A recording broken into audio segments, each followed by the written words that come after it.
ladies and gentlemen, I'm the CHALL, your YouTube sporting journalist, and welcome to another Matchday Launch Show. No interviews this week, so I am sorry about that. However, do go and check out the Stockport episode where we did interview their club commentator. The interview should hopefully be back for the next show against Northampton, but for this particular one, we didn't manage to get an interview, but we still have loads packed into this show, so here is what's coming up. I'll be looking at the history of Doncaster's opponents this weekend, Salford City. I'll be reviewing the Stockport County match with player ratings and final thoughts. I'll be predicting the rest of the games for match week 5 in Sky Bet League 2, including Doncaster against Salford City. Will it be another Tomlin-tastic performance? I'm sure we'll find out. All that and much more is coming up on this week's Matchday Launch Show, the second one of the week, of course. Now, obviously, just to give you a bit of context as well, we do only have the one game next week against Northampton, so there won't be a Monday Matchday Launch Show, but there will be one on Friday next week, so stay tuned for that one. But let's get into the first section of today, which is reviewing the previous game from the Tuesday against Stockport County. Now, wow. I mean, that for me was probably our best performance of the season so far. I think that's me being brutally honest. I think overall the performance was very decent. I think we were on top of them for most of that match. I think they did have some spells where they did come at us, especially the goal. I mean, we've got to be brutally honest about the goal. The Stockport goal was us at a loss of concentration. Very easy. Stockport utilised the wings, cut inside, use the middle of the play and get the ball in the back of the net at the end of it. So overall, I think from our point of view, it was very much not our moment, not our best moment. You know, we were pointed out at our weakest when we were less concentrated at the start of the second half, which wasn't amazing, but I do think Stockport had some spells which, for me, deserved at least a few chances or at least a goal. But we were dominated. We were dominated for most of that match. We dominated for nearly all of that match. The style of play that I'm seeing us play in this game, even before they went down to 10 men, is definitely the style of play I see us going forward. And, you know, you only have to look at the first goal that they scored. That we scored, sorry. It was Doncaster Loner, Arsenal of the North all over again. 21 plus passes in about a minute. Every teammate involved in the goal. That's the kind of team goal we're building here. That's the kind of team goals that we're building here. So, for me, that's an example of what we need to be doing going forward. The team goals, building the play, passing the play, playing the through balls, the killer pass that splits open the gaps, and that final finish. Literally that final finish, and I think a little bit more clinicalness on that, and we'll be a killer team this season. You know, you only have to look at the stats. We had, what, 72% of the possession overall? We had 20 shots, 8 on target. They had about a couple of shots, like a few shots. I think it was 4 they had. I'm not too sure. I think it was 4. But we had about 20 shots, 8 on target. They had about 4 shots with 1 or 2 on target. So we dominated for most of that match. And I could see the style of play that we were playing here. Utilising the wings, 1-2, pressing the opposition, backing them into corners. And we really just kept going at them. We really did. And I'm really happy with that performance. Really happy overall. In terms of individual performances, Lee Tomlin was an absolute standout for me. And funny story, actually. I think it was on the Saturday. In fact, no, I think it was before, actually, the Stockport game, as I was going in. I talked to him and I said, yeah, I gave you a 6 rating in the last game. And he said, 6? And I said, well, like, your technical ability and your runs forward was great, but you still lost the ball a few times in a few moments. So, yeah, you had to try and get those back. And he said, Ronaldo loses balls. So Lee's a great character to have around the place. Adam's a great character to have around the place. Clayton, him and Tomlin had a brilliant game, a maestro class in that midfield for me. I feel like Clayton marshalled the midfield brilliantly, dictated the play in the middle. Tomlin's runs were superb. His technical ability was spot on. James Maxwell on the left-hand side was... I was so pleased that he got his first assist of the season, or one of his first assists of the season, for the Miller goal. Super sub. Ole Gunnar Agard, again, just goes for it each and every time. And again, just proves why he is crucial to the way we play, because we're going to need fresh legs in that attack, and someone like Kieran Agard with that substitute ability and that ability to come off the bench and make some kind of an impact and be that utility player off the bench, an experienced utility player of that off the bench who has found the net in the past few years, but not the last couple of years, but can find the net again, is so important, especially at League 2 level as well. So, Ole Gunnar Agard, superb.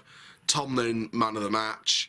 Mitchell, the Stockport goal did go through his legs, but apart from that, kept everything quiet. There wasn't a lot for Stockport to go on, so had a fairly quiet game apart from that moment.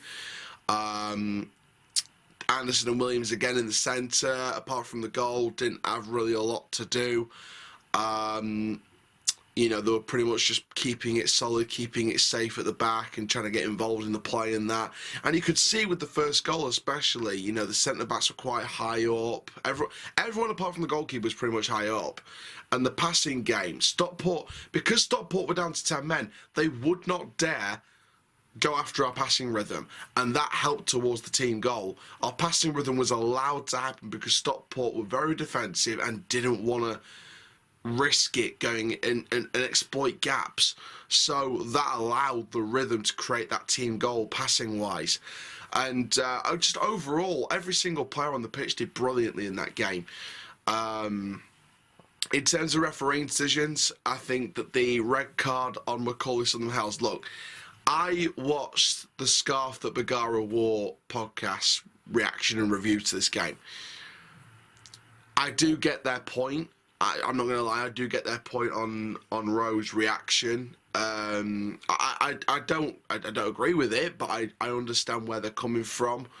If you didn't watch it, basically the set came out and said, you know, it looked like he might have gone down, then suddenly remembered it was Stockport and I'm going to drive past there every day and, you know, didn't go down. I do get why they're saying that, but for if you want me to be brutally honest here, even though I do get what they're saying, I still believe it was a red card, and it was the right decision in the end. You still don't raise your hand. You still don't take a little jab at a player, no matter whether they go down or not. Rowe was the professional. He didn't go down. If it was another player, they may have gone down clinching their head, and it would have definitely been a red card if they looked at the reaction. What Rowe did was, he reacted a little bit to what happened, but then stayed on his feet and kept on going until the whistle was blown. So I wouldn't look at that as Rowe remembering it was Stockport and not making a big deal out of it. I would look at that as Rowe reacting a little bit, but then keeping himself up and going forward and carrying on with the game until the referee calls it back, or if the referee called it back. If the referee didn't call it back, they'd probably got away with a yellow or something. But because what the linesman saw, and saw the contact and saw the hands up to Tommy Rowe and saw the jab. It's not, you know, let's be brutally honest here, it wasn't a massive jab, it was like a little tiny jab. It wasn't anything too noteworthy, but it was still a red card because you still don't raise your hands, you still don't make violent conduct actions to a player. No matter whether it's little or big, and it doesn't matter whether the player reacts or not, it's still a red card because you're still raising your hands to a player. You're still violent towards a player, no matter what kind of contact it is. So for me, Macaulay Southern-Hales' red card was deserved. The referee was shocking on our part as well, because there was a couple of instances where there could have been a penalty. There was one where maybe looking back it wasn't. Second one in the second half definitely looked like a penalty for me. Overall though, Am I complaining? No, because we got the win, we got the 3 points, we're still unbeaten in the league, and we go into Saturday unbeaten. So I'm personally happy. Let's get into our player ratings. Jonathan Mitchell, 7. I think him, like I said, apart from the goal, kept everything nice, precise, secure. And yeah, overall, I think he did well. James Maxwell, 7 again in the back 4. I think Maxwell, Anderson, Williams and Noel all get 7s. Maxwell did brilliant on the left-hand side. Noel came forward a little bit. Anderson, Williams didn't have a lot to do, but still kept everything secure at the back, so got no complaints there. In the midfield 3, Clayton, Biggins and Rowe. Clayton gets an 8, Biggins and Rowe 7. Biggins and Rowe, definitely great. Rowe, again, another class above the rest performance. For me personally, I feel like he could be absolutely crucial. Biggins' work rate, again, was spot on, but his ability was the best I've seen it all season so far. And Clayton in the back 8 just marshalled the midfield brilliantly. Then we've got Hurst, Tomlin and Miller in the front 3. Hurst 7, I think on and off the ball did quite well. Did run into trouble a few times. Did want to... He was very eager and wanted to run at defenders. There was a few times where he sort of messed up a little bit and lost the ball a couple of times. But, you know, you can't fault the guy for wanting to run forward and try and do something. And you know, you can't fault his fearlessness as a winger. You need fearless wingers. Lee Tomlin 8, high 8, man of the match by a mile. And yeah, for me personally, it's for me his best game so far, and his technical ability says that. George Miller 7, pressed for everything, got the goal. And he's really starting to get on form now. Now we've got 3 subs that came on the pitch. Luke Molyneux, Kieran Agard and Josh Andrews. Josh Andrews gave a 6. If he stayed on the pitch for a few minutes longer, then he would have probably got a 7, because he did, you know, try and see things up in the attack. But Agard and Molyneux get 7s. Molyneux looks really important for us and is definitely given McSheffrey a selection headache for Saturday. And Kieran Agard 7, off the bench again, makes the impact, vital, and again, just really, really great. In terms of McSheffrey himself, I'm going to give McSheffrey a... let's have a look. I'm going to give McSheffrey an 8. I think an 8 is a fair scoreline. I think that's fair. I think for me, I feel like he. I feel like he's really getting a stance on this squad now. I think McSheffrey's really getting a stance on this squad now, and I think that hopefully that will continue going forward. Finally, the fans. The fans for me get an 8. Now, again, I'll reference them again. The Scarf that Bagara War podcast did say if any Donny fans know from their experience what the atmosphere was like, then reach out to them. I will say on my video, and this is directed to them, this is directed to Stockport fans that maybe didn't, you know, was not close enough to our end. But the fans were amazing. The fans never stopped singing. It wasn't just before the red card or anything like that, or before the goals or after the goals, or at full time. It was during the match. There was a little couple of spells where it sort of got silent for a little bit, but for most of the match it was on it, especially from the stand that I was in. The South stand definitely tried to make the atmosphere, definitely try and bulk up the atmosphere. Nothing really inappropriate as far as I know. You know, the atmosphere at full time in the second goal was obviously, you saw the tops off and everything, so you know, no comment on that. But for me, I think the atmosphere was spot on. I think the fans really got behind the team for 90 minutes, and you know, the team definitely responded to that, and they definitely heard the fans. And McSheffrey again running down that touchline like Jose Mourinho. Again, just McSheffrey, the passion that guy has for this club, it's unmatched at the moment. So you know, I couldn't wish for a better manager at the moment. And that's weird to say, but McSheffrey for me, and you look back at some of the managers that we've had former Prem manager, former Championship managers and League One managers, And now we've got someone who's unproven but has a lot of potential to grow and build with the club, which I think could be the best appointment we could make. I think if we keep going the way we are, and if we get back into League One next season and keep going the way we're going and keep improving year on year, we could look back at the day we appointed Gameweek Sheffield and think that was probably actually the best day this club's had in a long time. So, but yeah, overall, like I said, great result, and everyone involved did very, very well indeed. So, let's get into the next section of the show where we take a look at the history of our opponents on Saturday, Salford City. The club was founded as Salford Central Mission in 1940, changed to Salford Central in 1947, and played minor league, local league football until winning a place in the Manchester League in 1963. Salford were winners of the Lancashire Amateur Cup in 1971, 1973 and 1975, and the Manchester Premier Cup in 1978 and 1979. The club joined the Cheshire County League in 1980, which amalgamated into the North West Counties Football League 2 years later. They changed their name again to 1989 to Salford City and secured promotion into the Northern Premier League in 2008. The club survived in the league on the final day of the following season, an achievement known in club folklore as the Great Escape. In 2014, Salford were taken over by former Man United players Nicky Butt, Ryan Giggs, Gary Neville, Phil Neville and Paul Scholes, who each owned 10% of the club, with Singaporean businessman Peter Lim owning the rest. Now, of course, the 10% share from Lim in 2019 was bought by David Beckham. Under the management duo of Anthony Johnson and Bernard Muller, they were crowned Northern Premier League Division 1 North champions in 2015, won the Premier League playoffs in 2016 and the National League North title in 2018. This success was followed by 2019 promotion to the EFL, after winning the playoff final in 2019 in the Vanarama National League under the stewardship of Graham Alexander. Salford won the EFL trophy in their debut campaign as well.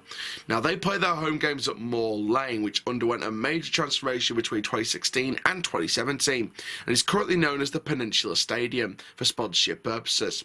The club have primarily worn tangerine shirts and black shorts throughout their recorded history before switching to red shirts and white shorts following the takeover. The club's nickname, the Ami, stems from their name from the early 1960s to the early 1970s, Salford Amateurs. The club's anthem is the post cover of Dirty Old Town, a song written by Salford local Ewan McCall. Salford appointed a new manager ahead of this season, with former under-23 Man United head coach Neil Wood appointed. The club have made a decent start on the pitch this season, but will that continue this weekend? So let's get into the next section of the show. So it is time for the next section of the show, Match Week 5 predictions in Sky Bet League 2, starting off with Barrow against Harrogate. Now, Barrow won 2-1 against Walsall in their last league match, in their last game, before coming up against Harrogate. Their home record is actually unbeaten. It's a 100% record from home at the minute, with the 2 wins against Bradford and Walsall. Away from home, they lost 1-0 to Sutton and won 3-2 away at Stockport on the opening day, as well as that penalty win in the EFL Cup over Blackpool away as well. So Barrow, I think, is going to be interesting. They have a good record at home, so it's going to be very, very hard for a team like Harrogate to come off of that. Now, in terms of Harrogate, coming into this particular game, they did obviously get that 2-0 win away at Gillingham in the last game. Before that, a 0-0 draw against Crawley at home. They lost 1-0 to Stockport at home in the EFL Cup. They lost 3-0 against Crewe away before that, and then 3-0 winning over Swindon at the start of the season. So they've got a very mixed record. I think it's been very interesting to see what happens in this one. Barrow right now are 5th, and Harrogate are 9th. So it's going to be very interesting to see what happens. I think Barrow are probably going to snatch this one by 2-1. So next up, Colchester against Leyton Orient. Now, Colchester did beat Bradford 1-0 in the 97th minute in the last league game. Stockport beat them 1-0 before that away.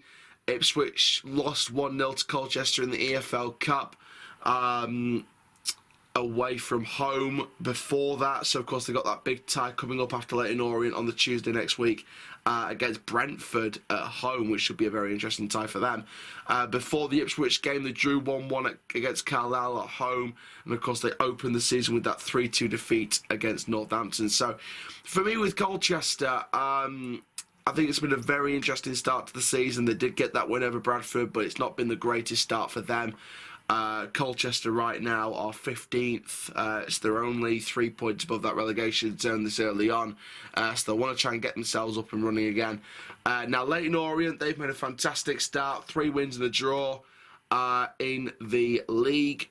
Obviously, in the last game, they drew 1-1 against Swindon away, but they beat Mansfield, they beat Crawley, and they beat Grimsby. They lost to Forest Green in the Cup. So, again, it's going to be very, very interesting with that one. I'm going to go with Leyton Orient winning on this one, though. I'm going to go with 2-0 Leyton Orient. I just don't think it's going to be Colchester's day. Next up, Crawley host AFC Wimbledon. Wimbledon 13th. Wimbledon, again, it's going to be interesting with them. Even though Crawley are, 22nd with a draw and 3 losses, Wimbledon with 2 draws, a win and a loss. I reckon this will go 1-1, and I think Crawley to snatch it at the end.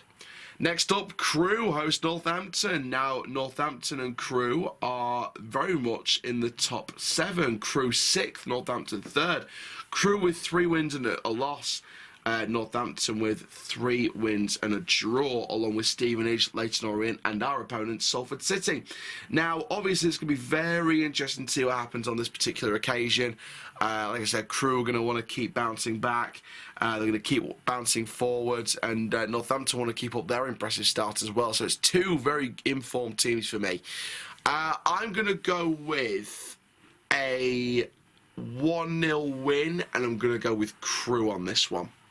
Next up, Gillingham against Walsall. Walsall in 8th, but Gillingham in a very uninspiring 20th position after their loss in their last game when Gillingham lost to Harrogate. So, again, this could be a very interesting one for me. You know, Walsall are in a good position, and I do think Gillingham seem to be lacking some stuff around the pitch. I think they're seriously lacking some qualities on the pitch. So I think Gillingham could lose again here, and I'm going to go with a 2-1 Walsall win. Next up, Grimsby and Sutton. Sutton 16th, Grimsby 17th. It is literally neighbours next door. Grimsby do have a game in hand, though. I think this could go 1-1. I'm thinking 1-1 draw with this particular game. Mansfield, Stockport. Stockport, I'm not going to lie to you guys, even though we did dominate them for the whole match, they did have some spells where they did look, or could have looked, a dangerous threat, even with 11 men on the pitch. They did have a few spells here and there, and I think they could build on that against Mansfield. But Mansfield, to be fair, in 10th place, 2 wins and 2 losses. Again, it's going to be very interesting, that result. So, with Stockport with a win and 3 losses, I think Stockport will bounce back from this, and I think this could be the day. I'm going to go 2-1 Stockport. Next up, Newport County host Tranmere Rovers. Newport down there in 23rd in the relegation places with bottom club Rochdale, which we'll go on about. Tranmere Rovers in 13th with a win, a draw and 2 losses. I think this could be one of the surprise results, actually. I'm actually going to go with Newport winning this by 1-0. I think this might be a smash and grab for Newport. Next up, Stevenage host Carlisle. Carlisle in 11th place with a win and 2 draws, but they still have a game in hand. Stevenage, though, the hosts have 3 wins and a draw. One of the 4 teams with the best records in the league. So Stevenage could build on that for me. I'm going to go with a 2-0 Stevenage win. Swindon host Rochdale. Swindon currently sit not even inside the top 15, which was a surprise for me. 19th place. They haven't won yet this season, but I just think the writing's on the wall here for this particular game. I think Swindon are going to win this one. Rochdale this week have parted company with manager Robbie Stockdale and I believe the assistant as well. So the manager and the assistant manager is gone. Am I surprised with the sacking this early on in the season? Probably not. I think a majority, for the sounds of the majority of the Rochdale fans, they probably wanted him to leave in the summer so they could just start fresh with a new manager in League Two. But it just didn't turn out that way, and now they've got to find someone that's going to have to work with the squad they've currently got, take it from there, build on that, which could be, you know, a bit of a threat towards our game on the 1st of October, because the new manager bounce could have stayed into gear over the next couple of months. But I think with no appointment in the reins currently, I think that Swindon could, in no shorter word, maybe walk over Rochdale, which is strong words, and I mean no disrespect to Rochdale, but I seriously think Rochdale are there for the taking for Swindon. I think this is the day Swindon get their win, so I'm going to go with a 2-0 Rochdale win, but I think Swindon will dominate that match, and I think Rochdale are going to be under some serious pressure, really serious pressure. And finally, in our predictions, we jump ahead to the early kick-off tomorrow. Hartlepool host Bradford City. Hartlepool not getting off to the best of starts. Bradford got that 1-0 loss in the 97th minute to Colchester. It's not been a great start for Bradford under Mark Hughes, but I'm sure they'll bounce back, and this game is the particular game to do it for me. I just don't think Hartlepool are going to get any momentum at the moment with the way they're going, so I'm going to go for a 2-0 Bradford win. So let's now go into the final game to predict, the one we haven't predicted yet, which is Doncaster Rovers against Salford City, and let's have a look at my lineup predictions. So my lineup prediction goes as follows. Jonathan Mitchell in goal. I think that's a fairly decent shout. He is number one. He has been performing, and for me, he gets the slot. In the back four, Maxwell, Anderson, Williams, Noyle. Don't change a thing with that back four. It works to perfection. In the midfield three, I've gone with Clayton, Rowe, and I've decided to go with Tomlin in there. I think maybe give Harrison a rest on the bench on this one, because I think having Tomlin work with Rowe as sort of deeper playmakers, but still advanced, if you know what I mean. More advanced than Clayton, but sort of deeper than the wing, I think could be, it'd be nice to have that technical ability sort of in that midfield.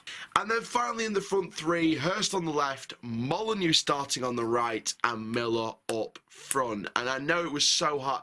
Trust me, it was so hard to drop Harrison Biggins out of this squad, but I just think Molyneux is in the position to start for this game. And if anyone drops out, it must be Biggins for me. Because I think Tomlin will still bring a veteran work rate to the side.